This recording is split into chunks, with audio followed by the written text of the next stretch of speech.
গ্রামীণ ব্যাংক শিক্ষানবিশ কেন্দ্র ব্যবস্থাপক পদের দ্বিতীয় প্যানেল কবে ডাকবে ও বিভিন্ন ধরনের প্রশ্নের সমাধান নিয়ে আজ আপনাদের সঙ্গে আলোচনা করব। চলে যাচ্ছি ভিডিওটির মূল পর্বে, সাথেই থাকুন সম্পূর্ণভাবে। গ্রামীণ ব্যাংক শিক্ষানবিশ কেন্দ্র ব্যবস্থাপক পদের দ্বিতীয় প্যানেল তথ্য আপডেট। দ্বিতীয় প্যানেলে কবে ডাকবে সেই তথ্য আপডেট নিয়ে আজ আপনাদের মাঝে উপস্থিত। প্রত্যাশা রাখতেছি সকলে সুস্থ এবং সুন্দর আছেন। আপনাদের জন্য শুভকামনা রইল। আপনারা যেসব তথ্য জানতে চেয়েছেন সেই সম্পর্কে আপনাদের আজ প্রশ্ন সমাধান নিয়ে আমি উপস্থিত। চ্যানেলটি সাবস্ক্রাইব করে পাশেই থাকবেন। যারা টিকটক ফেসবুক পেজ থেকে দেখতেছেন তারা পেজটিকে ফলো দিয়ে পাশে থাকবেন। লাইক কমেন্ট শেয়ার করবেন, এতে আমি ভিডিও তৈরি করতে উদ্যুক্ত হই। আপনাদের প্রশ্নগুলো ছিল, প্রথম প্রশ্নটি যে কবে থেকে দ্বিতীয় প্যানেলে ডাকবে। দ্বিতীয় প্রশ্নটি ছিল কত নম্বর পেলে দ্বিতীয় প্যানেলের রেজাল্ট আসবে। পরের প্রশ্নটি ছিল কোন জন থেকে ডাকা শুরু করবে। 4 নং প্রশ্নটি ছিল কতজন করে ডাকতে পারে। সেই সম্পর্কে তথ্যগুলো আজ আপনাদের জানাবো, তাই প্রথম থেকে ভিডিওটি শেষ পর্যন্ত আপনারা দেখবেন। প্রথম প্রশ্নটি ছিল কবে থেকে দ্বিতীয় প্যানেলে ডাকবে। কবে থেকে দ্বিতীয় প্যানেলে ডাকবে এটা পূর্বেও বলেছি, আজ আবারও বলতেছি। প্রথম প্যানেল রেজাল্ট প্রকাশিত হওয়ার পর 3 মাসের মধ্যেই দ্বিতীয় প্যানেল ডাকার কথা, বা 3 মাসের মধ্যেই দ্বিতীয় প্যানেল ডাকে। সে তুলনায় এখনও 3 মাস সম্পূর্ণ হয়নি, 3 মাসের মধ্যেই ডাকে। তাই আপনারা ধরে নিতে পারেন, কিংবা যেসব তথ্য আমি পেয়েছি সেই তথ্যের উপর ভিত্তি করে বলতেছি, এই চলতি মাসের শেষ সপ্তাহে কিংবা আগামী মাসের অর্থাৎ জুলাই মাসের প্রথম সপ্তাহের মধ্যে আপনাদের ডাকার সম্ভাবনা খুব বেশি। যদি কোনো ত্রুটি না ঘটে তাহলে অবশ্যই চলতি মাসের শেষ সপ্তাহে কিংবা জুলাই মাসের প্রথম সপ্তাহের মধ্যে আপনাদের ডাকার সম্ভাবনা অনেকটা বেশি। এর মাঝে যেহেতু শিক্ষানবিশ অফিসার পদের তারা রেজাল্ট প্রকাশিত করেছে, হেড অফিস অর্থাৎ মিরপুরে যে হেড অফিস রয়েছে সেখানে ভাইবা নিয়ে কর্তৃপক্ষ একটি ব্যস্ত থাকতে পারে। সেই দিকগুলো বিবেচনা করে যদি তারা দ্বিতীয় প্যানেলটি ডাকা অর্থাৎ এই চলতি মাসের শেষ সপ্তাহে কিংবা জুলাই মাসের প্রথম সপ্তাহের মধ্যে না ডাকে, তাহলে আপনারা কনফার্ম থাকবেন যে জুলাই মাসের মধ্যেই অর্থাৎ শেষ সপ্তাহ বা তৃতীয় চতুর্থ সপ্তাহের মধ্যে আপনাদের দ্বিতীয় প্যানেলটি ডাকা শুরু করতে পারে বা ডাকার সম্ভাবনা অনেকটা বেশি। এটি ছিল আপনাদের প্রথম প্রশ্ন। আশা করি প্রথম প্রশ্নটির উত্তর আপনারা পেয়েছেন। এবার চলে যাচ্ছি 2 নং প্রশ্নে। 2 নং প্রশ্নটি ছিল কত নম্বর পেলে দ্বিতীয় প্যানেলে রেজাল্টটা আসবে। এটা পূর্বেও আলোচনা ছিল, যেহেতু প্রথম প্যানেলে 35+ এবং এমসিকিউ ছিল 35+ এবং রিটেন যারা দুটি ভালো করেছে তার সঙ্গে ভাইবা যথোপযুক্ত এবং সদাচরণ করে তারা দিয়ে এসেছে, তাদের কিন্তু প্রথম প্যানেলেই রেজাল্ট এসেছে।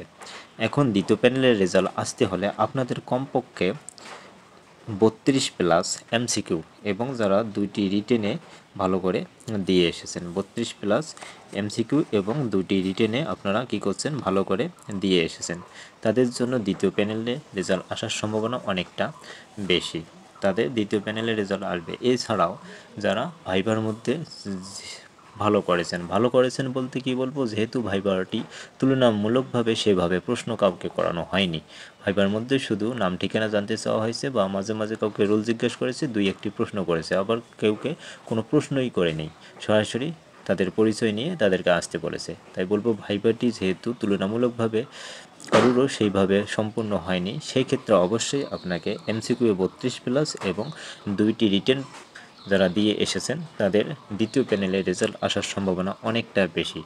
যারা 28+ থেকে 35-এর মধ্যে আছেন বা 32, 33, 34-এর মধ্যে থাকবেন, 28+ থেকে তাদের তৃতীয় প্যানেলে আসার সম্ভাবনা বেশি এবং বাকিগুলো যে আছে পরের ধাপগুলো তাদের চতুর্থ প্যানেলে আসার সম্ভাবনা বেশি। এখন প্যানেল আকার এটি সম্পূর্ণ নির্ভর করবে কর্তৃপক্ষের উপর এবং তাদের জনবল কতটুকু প্রয়োজন তার উপর ভিত্তি করে।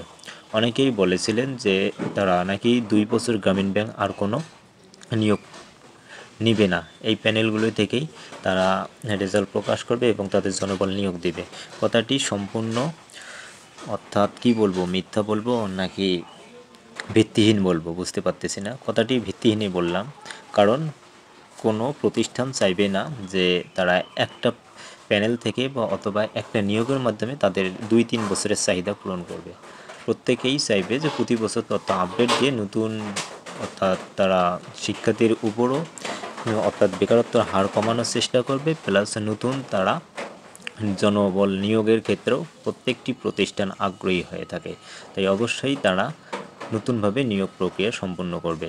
তাই তারা কমপক্ষে এই প্যানেল থেকে সবগুলো না টেনে তারা নতুন নিয়োগের মাধ্যমে পরবর্তী প্যানেলেও তারা নিয়োগ প্রক্রিয়ার মাধ্যমে পুনরায় ডাকবে। তাই আপনাদের চতুর্থ প্যানেল পর্যন্ত টানবে, এরপরে আর টানার কোনো সুযোগ নেই, তারা সম্পূর্ণ নতুন নিয়োগের মাধ্যমে ডাকবে।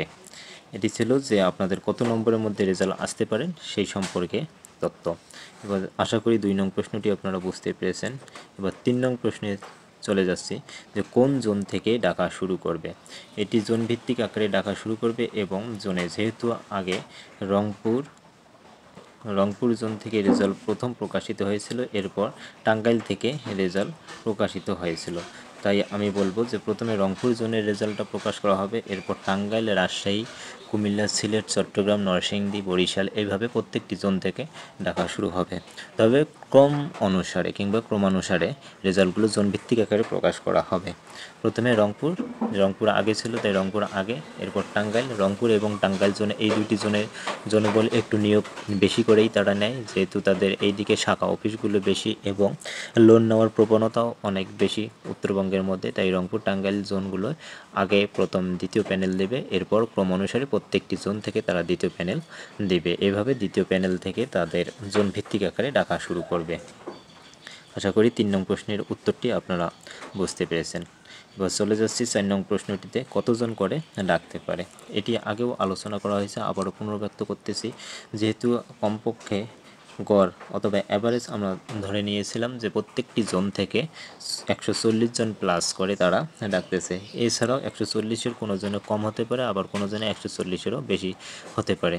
আমরা গড় ধরেছিলাম যে প্রতিটি জোন থেকে তারা 140 প্লাস করে ডাকতেছে। সেক্ষেত্রে এবার যে দ্বিতীয় প্যানেল তারা প্রকাশ করবে, এই দ্বিতীয় প্যানেলের মধ্যেও তারা 140 প্লাস রাখার সম্ভাবনাটা অনেক বেশি এবং কর্তৃপক্ষ সম্ভবত 140 প্লাস বা যেভাবে প্রথম প্যানেলটি তারা রেজাল্ট প্রকাশ করেছে ঠিক সেভাবেই কর্তৃপক্ষ দ্বিতীয় প্যানেলেও রেজাল্ট প্রকাশ করবে। তবে এখানে একটু কথাটা হলো যে প্রথম প্যানেলে যে 140 প্লাসে ডেকেছে সেক্ষেত্রে হয়তো 10% মানে জয়েন করেনি, কিংবা আর 10% জয়েন করার পর যখন তারা ট্রেনিং করতেছে বা ট্রেনিংয়ের মাঝেও অনেকে কিন্তু চলে এসেছে, অথবা ট্রেনিং করতে গিয়েও অনেকের অন্যান্য রেজাল্ট এসেছে, যেমন নিবন্ধন হয়ে গেল, নিবন্ধনে কাউরে রেজাল্ট আসছে, অন্যান্য পরীক্ষার মধ্যে যারা ছিল ভাইবা দিয়েছিল তাদের রেজাল্ট এসেছে। এইরকম কিছু ব্যক্তি রয়েছে, তারা মনে করেন যে এইরকম 10% আছে তারা জবটি ছেড়ে দিয়েছে। 10% মনে করেন যে নিয়োগ প্রাপ্ত বা নিয়োগ অর্থাৎ জয়েন করেনি, আর 10% ধরে নিলাম যে তারা বিভিন্ন চাকরির মধ্যে বা অন্যান্য চাকরিতে হওয়ার সুযোগ রয়েছে বিদায় তারা চলে এসেছে।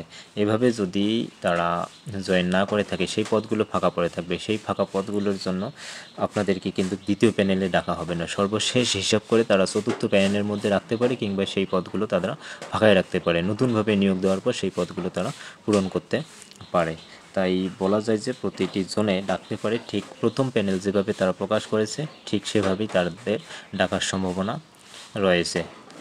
এবং এখানে আরেকটি কথা আমি যুক্ত করব, এই ডাকার ব্যাপারটা সম্পূর্ণ কর্তৃপক্ষের উপর নির্ভরশীল। কর্তৃপক্ষ চাইলে জনবল নিয়োগ প্রাপ্ত বাড়াইতে কিংবা কমাইতে পারে, তাদের হাতেই সক্ষমতা রয়েছে। তারাই বাড়া কমার জন্য কি করা দরকার তারাই ভালো জানে এবং তারাই সেভাবে করবে। এই তথ্যগুলো যেহেতু তাদের একান্ত, তারা এই তথ্যগুলো কখনো প্রকাশ করতে চায় না। তবে বিগত সালে যেভাবে তারা এই প্যানেলগুলোতে যোগদান করিয়েছিলেন তার ভিত্তিতে আমরা এই তথ্যগুলো আপনাদের সঙ্গে শেয়ার করতেছি। আমাদের তথ্যগুলো যে সবগুলো সঠিক হবে তা নাও হতে পারে, তাই অবশ্যই আপনাদের এই দ্বিতীয় প্যানেল বা তৃতীয় প্যানেলের আশায় না থেকে আপনাদেরকে অবশ্যই নতুনভাবে নিজেকে সাজিয়ে গুছিয়ে নিয়ে অন্যান্য চাকরির প্রতি আপনাদেরকে অ্যাটেন্টিভ অর্থাৎ মনোযোগী হতে হবে, পড়ার টেবিলে থাকতে হবে, পড়াশোনা করতে হবে এবং অন্যান্য চেষ্টাও আপনাদের করতে হবে। শুধু এই একটি জবের উপর নির্ভরশীল করে যে আপনারা থাকবেন বা কবে দ্বিতীয় প্যানেল দেবে, কবে তৃতীয় প্যানেল দেবে এর উপর ভিত্তি করে থাকবেন তা নয়। যেহেতু আপনারা এমসিকিউ প্রিলি পাস করেছেন, রিটেন ভালো করেছেন, পরিশেষে ভাইভাই ডাক পেয়েছেন, ভাইভাই ডাক পাওয়ার পর আপনাদের এইভাবে রেজাল্টগুলো দিতেছে, অবশ্যই আপনারা ভালো স্টুডেন্ট না হলে তাদের এইভাবে ডাক আসার কথা না। তাই নিজেকে সদা প্রস্তুত রেখে সামনের দিকে এগিয়ে যাওয়ার এবং অন্যান্য জবগুলোর প্রতি আপনারা একটু অ্যাটেন্টিভ হন, মনোযোগী হন, পড়াশোনা করেন, পড়ার টেবিলে থাকেন, হলে ভালো কিছু করতে পারবেন। এই আশা ব্যক্ত রেখে আজকের ভিডিওটি এখানে রাখলাম। ধন্যবাদ জানিয়ে শেষ করতেছি। ভালো থাকবেন, সুস্থ থাকবেন।